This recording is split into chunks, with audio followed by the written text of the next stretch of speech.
Four female Israeli hostages released by Hamas in exchange for 200 Palestinian prisoners. University students in Serbia lead a nationwide strike as protests against Alexander Vucic's rule continue across the country. Pope Francis urges Catholic journalists and communication professionals to be courageous and tell the truth. Preparations are underway at Auschwitz to mark the 80th anniversary of the liberation of the Nazi death camp. Four Israeli hostages have been released by Hamas from captivity in Gaza.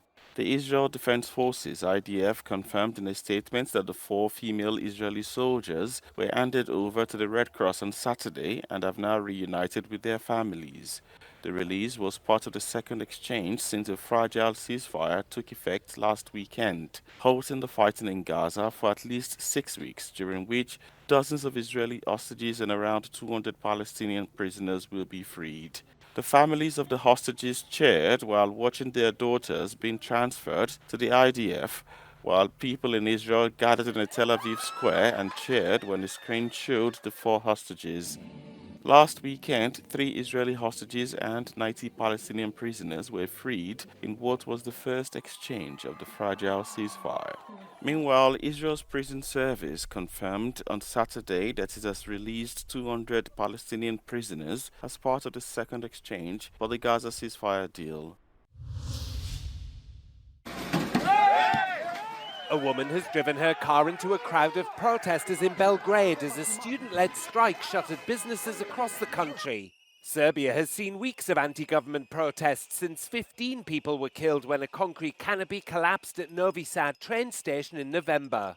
Protesters also accused President Alexander Vucic of being increasingly authoritarian and curbing democratic freedoms.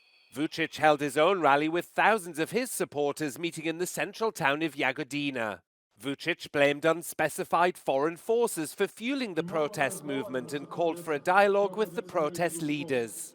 15 people were killed when a concrete canopy at Novi Sad train station collapsed on the 1st of November. Protesters blame the disaster on sloppy construction work caused by government corruption.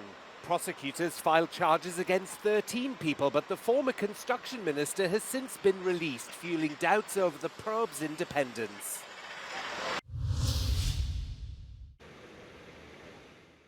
Pope Francis urges Catholic journalists and communication professionals gathered for the Jubilee of the World of Communications in Rome to be courageous and tell the truth while being messengers of hope. Guests such as Nobel Peace Prize laureate Maria Ressa and author Colum McCain spoke at the event on Saturday, in which 9,000 journalists from around the world gathered for at the Vatican. The Pope's message for the 59th World Communications Day addressed concerns facing modern communications, reminding that more than 120 media professionals died in 2024 covering conflicts, according to the Pope. Francis called against social media scrolling, which he says causes brain rot. Pope Francis ended his message calling for hope-telling and stories that nurture life.